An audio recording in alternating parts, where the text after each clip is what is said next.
Dans cette série de capsules, je vais vous donner des exemples de crimes qui ont été résolus et dont personne n'aurait pu imaginer le mobile.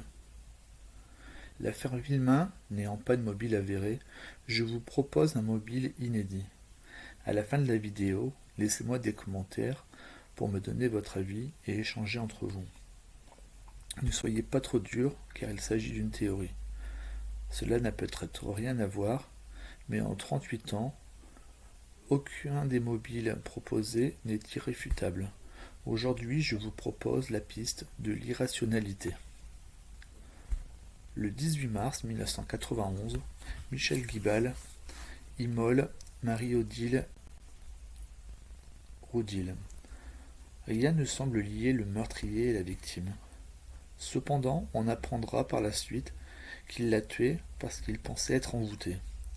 Tout a commencé quand M. Guibal a rencontré des problèmes d'érection. Sa femme et lui ont consulté une voyante qui leur a indiqué que la cause de leurs problèmes était une femme brune que M. Guibal avait connue quand il était jeune.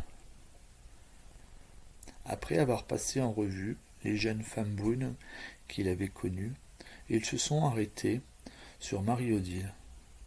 Il s'est rendu chez elle, il lui a jeté de l'essence, l'a enflammée. Il a donc tué cette femme sur la simple indication d'une pseudo-voyante. Certaines personnes, généralement faibles d'esprit et pour des raisons occultes, se laissent monter la tête et font des choses irrationnelles. Dans l'affaire Villemain, on peut s'étonner qu'il n'y ait pas eu d'acte de grande violence préalable. Le tueur s'en est pris directement à Grégory.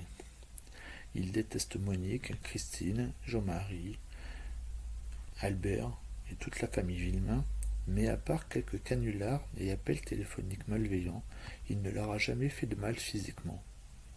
C'est comme si il a tué Grégory et que tous ses problèmes seraient réglés instantanément. Il devait bien savoir que quoi qu'il arrive, rien ne serait plus comme avant. Il serait peut-être arrêté et emprisonné, mais il a quand même pris le risque, comme si une force le poussait. Est-il possible que le tueur appartenait à une organisation style secte? Y avait-il à l'éponge une ou des personnes qui pratiquaient des sciences occultes, style voyant, rebouteux ou autre? Le colonel Sesma le dit à chaque interview. Grégory a été sacrifié sur l'autel de la vengeance que quelqu'un vouait à ses parents. Qu'en pensez-vous? Laissez-moi des remarques, des commentaires et les mobiles qui vous semblent les plus adaptés à l'affaire Villemain, puisque rien n'a jamais été vraiment arrêté à ce sujet. À bientôt.